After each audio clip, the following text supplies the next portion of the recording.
everyone, I'm Rachel Carr, I'm a GB climbing coach, and today I'm going to be giving you a few ways to improve your shoulder mobility. Now before we get started, you're going to need a few tools. You're going to need something to do some self-massage with, so either a lacrosse ball or a foam roller or any type of ball that you can use for that.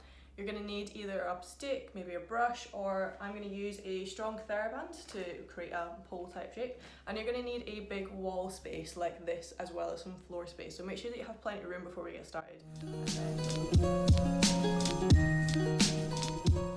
So to start off with, we're going to do some self-massage just to get our body loosened up a little bit. Now in my warming up for fingerboarding video, I showed you how to use a lacrosse ball or a tennis ball. So if you want to check that out on how to do that, you can check that video. But for today, I'm going to use a foam roller to do this.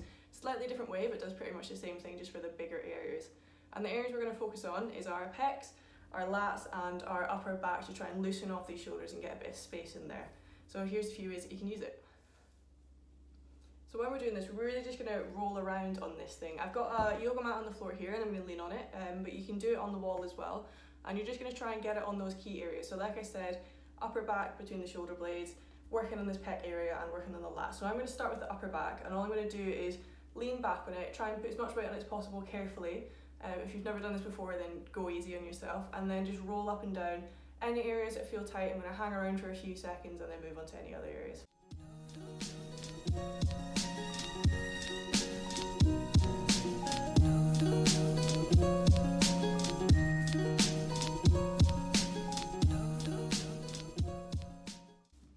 So you can see with that first one, it was nice and simple. It's just literally leaning on the roller and moving up and down nice and slowly, taking your time. The next one's a little bit more complicated in the way that you have to do it. Usually for climbers, lats are a pretty stiff area, or they can be quite sore and painful, so we're going to do something to try and help you take a little bit of weight off. So this time, rather than just directly leaning on it, I'm going to use the arm that I'm leaning on. So if I'm rolling this side, I'm going to put this on my head. This is going to relax this muscle and it's going to allow you to really get into it. But if this is too painful, I'm going to use the other hand. I'm going to push myself up a little bit so that I've not got as much weight leaning onto that foam roller when I'm moving. So I'm just going to take a little bit off, use that to roll up and down and try and work on this whole area up here.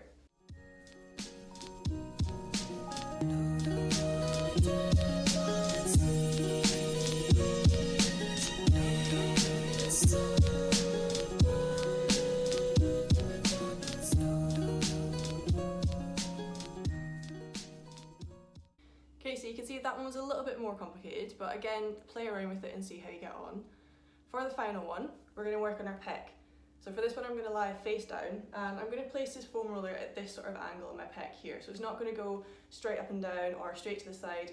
It's going to go in at an angle, so it's coming in at the shoulder blade. I'm going to try and raise this arm off and lean into it and try and move this arm around. And this is going to help it to get into different areas of this pec. And again, you can roll up and down, so it'll go like this, or you can just lie there and move that arm.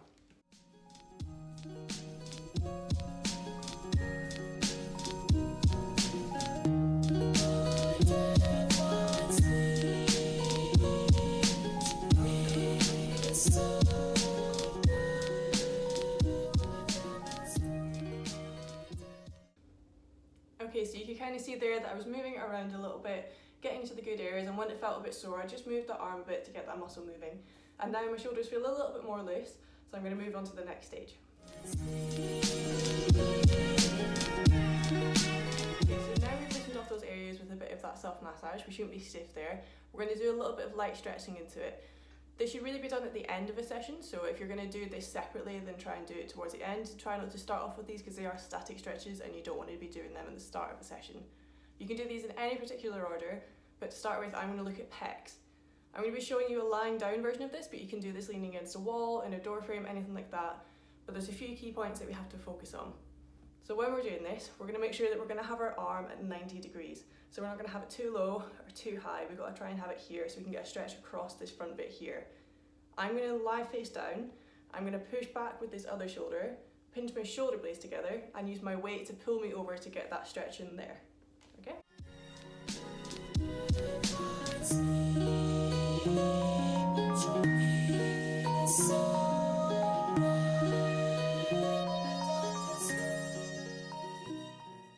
Okay, so that's one way to stretch your pecs. The next one we're going to look at is lats. For this, I'm just going to do a bit of a child's pose from yoga, and I'm just going to move my hands side to side and then try and push away with my shoulder blade when I'm doing this, and this should stretch all the way down here.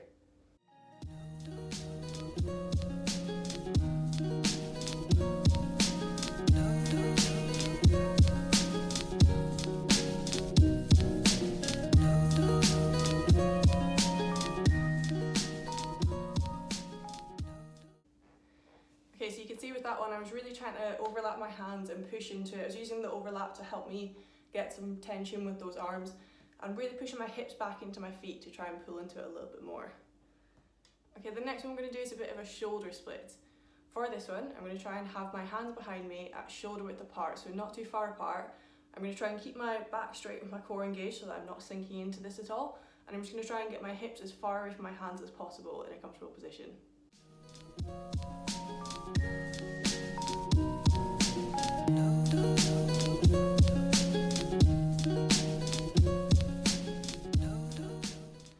Okay, and for the final one, we're going to try and get a bit more into this, stretching at the front, getting a general stretching. I'm going to use my sofa here, and what I'm going to do is I'm going to have my hands shoulder width apart again. I'm going to have my thumbs facing up so that it's getting that external rotation with my arms. I'm just going to try and push my shoulder blades down without letting my lower back arch. So again, I'm going to engage my core when I'm doing this. Just trying to get a gentle stretch going. If you have someone that can help you, they can gently push down on your shoulders, but be really careful if you've not done this before.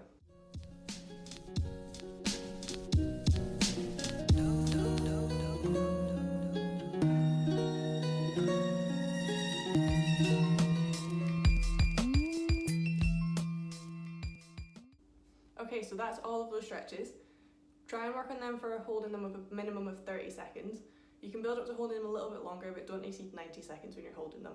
You should try and do these as often as possible, ideally every day, especially if you're going to be climbing and training quite a lot. You need to make sure that you're balancing this out, so work on it as much as you would your climbing. Okay, now I'm going to show you some quick exercises to do with a Theraband or a stick. It needs to be a very thick Theraband because you don't want it to be able to stretch when you're doing this. You want it to be steady so you can keep track of your progress. And we're just going to do 3 different exercises to try and loosen off the shoulders a little bit more. The first one is going to be an over and back type exercise.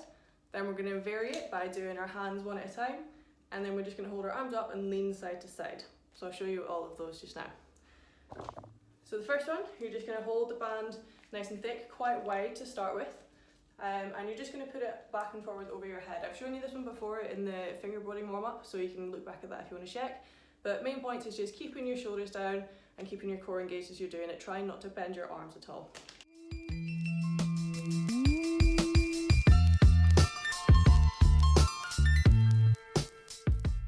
And once you've done a few repetitions and you start to feel a bit looser, you can start to move your hands in a little bit. So just bring it a little bit closer, and not too much because you don't want to overdo it, and see how close you can get by the end of this.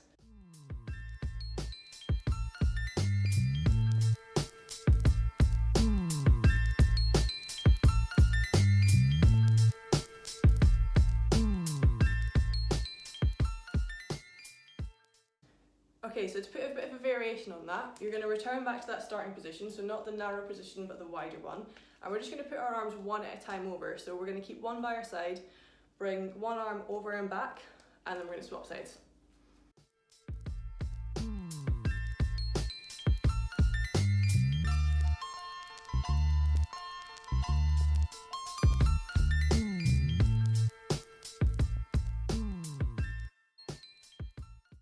So you can see with that one, it's pretty free. You can mix it up however you want, or you can keep it pretty steady. Just make sure you're getting both directions for both arms. Take it nice and easy, don't hurt yourself doing it because it's quite easy to feel things jumping around if you've got tight shoulders. The final one, we're just going to keep our hands in the same position again, and we're just going to lean side to side. So this is going to be a little bit of a lat stretch, but it's really important that you keep your hips nice and steady when you're doing this and focus on only moving your upper body.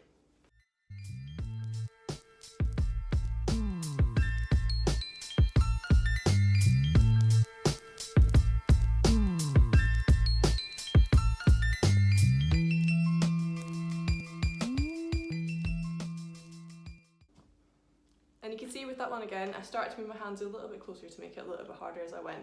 So use those progressions and build it up nice and slow, and that should get a little bit of movement in your range and help you get a little bit more mobile. We're now going to look at the active part of all of this. We're going to try and work on those engagement muscles and get them firing so that we can get the shoulders pulled back rather than giving them the space to go back. If you never work on those back muscles and you're always going to work on the antagonist ones, you're going to end up with a slight hunch and you're going to have really restricted movements. So we need to work on those ones that pull them back into place as well to keep those shoulders nice and set and keep your posture good. With these ones, you're going to be doing lots of reps, so about 15 minimum, and you want to feel a bit pumped, but you might find that rather than feeling a burn in your back, your form just goes. And that's because these muscles don't always give you an indicator that they're tired, they just stop working. So if that happens, just know when to stop, have a rest, and then try and do another set. Now, if you've seen all my other videos, you're probably going to get tired of hearing what I say next, but the most important thing with this is your form. It's almost more so than other exercises, because if you're not doing your form properly here, you are just training the muscles badly, and it will have the opposite effect of what we want. So you have to make sure that you're really focusing it and go on an easier level. It is going to be harder than you expect. You will feel more tired than you expect, and that's alright because everyone feels the same. It doesn't matter how strong you are. So take it nice and easy and make sure that your form comes first. The first one we're going to look at is going to be something I call wall circles. And all we're going to do is we're going to try and rotate our arm round in a circle, but restricting ourselves against a wall. So it's not going to allow you to put your arm too far out when you do this. And the way that this could go wrong is if you start to twist your shoulders or lean to the side. If you do that, you're basically cheating, so you're not doing the exercise properly, and it makes it a little bit too easy. So you have to be really strict with that and really pay attention. If you have a mirror next to you or someone that can watch you, that's going to be the most useful, because it's really hard to tell when you actually are twisting or leaning. You guys can be my critic. What we're going to do is we're going to try and stand as close to the wall as possible, but starting as far back as we need. And then you should find once you've done a few reps, you can start to step in a little bit. We're going to start with our hand facing this way, and as it rotates and gets to the top, we're going to flip it and then bring it all the way down. And it's going to be as simple as that.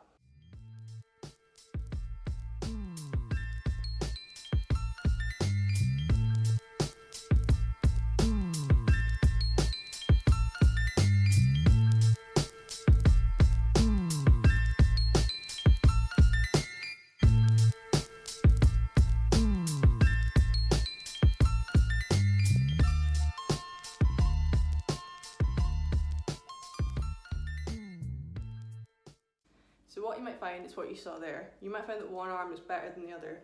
For me, my left arm is terrible. I have a lot of issues with this one, so I need to work on that a lot more. And my right arm felt much easier. Now all I did there was move it backwards, but you can move it forwards, you can play around with it. It's a pretty free exercise, so see how you get on, and just make sure you try and stay as straight as possible. Tell me if I was twisted. This next exercise might feel a little bit interesting, because we're going to do it all lying face down on the floor. We're going to make sure that our entire body is relaxed apart from our arms and shoulders. I'm going to have to do a little bit of a variation on this one because I don't have this floor space to do the exercise that's going to be T. But all we're going to do is we're going to try and do 4 letters of the alphabet, bobbing up and down or holding, lying face down. And it's going to be I, Y, T, W. So that's going to be I, Y, T, or I'm going to do T, and then W. And you're just going to do a rotation of those as if you're swimming, or you're going to bob up and down and hold it in each position.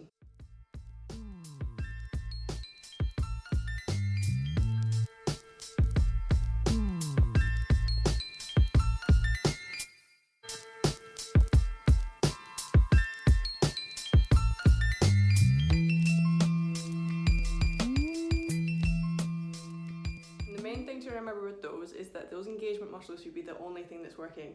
My forehead was flat on the ground to make sure that I wasn't engaging my lower back. I wasn't trying to lift with my lower back and my spine here. I was trying to fully lift my shoulders, so focusing on those shoulder blades doing those movements rather than just flapping your arm around with a bent arm. So really focus on that, take it nice and slow and controlled, and try and do 15 reps if you can. This last exercise is potentially the most challenging and most complicated, but it's also the most fun. It's something that I imagine most of you won't have tried before, but you might have seen online, so now's your chance to give it a shot knowing exactly what to do.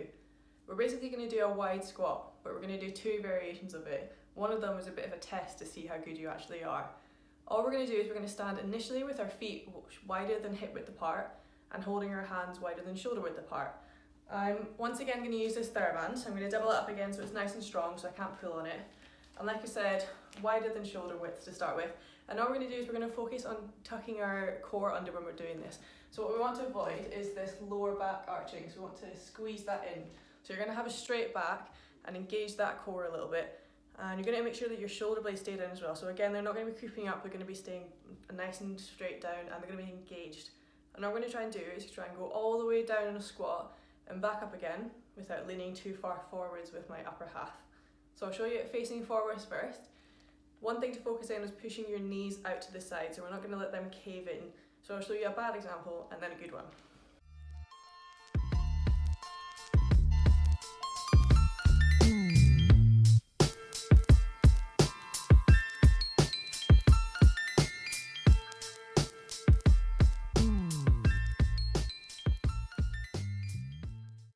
So you can see there I took it nice and slow when I was doing it, and I really focused on squeezing everything.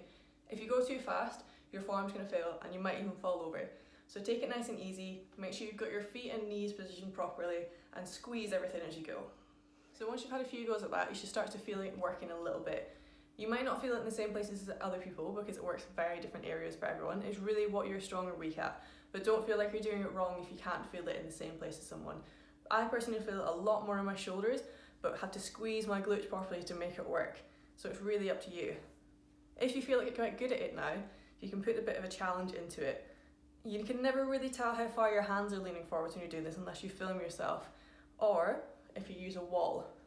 What we're going to do now is we're going to try and stand as close to the wall as possible to do this.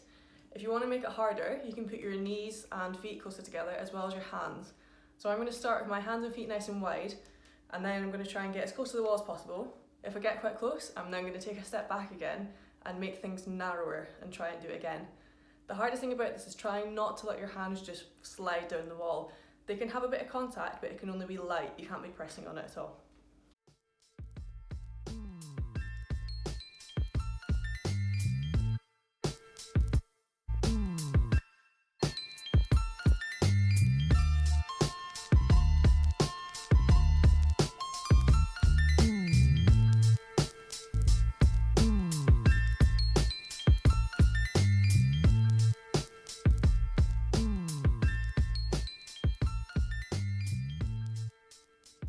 So as you can see with that one, it got quite tricky quite quickly.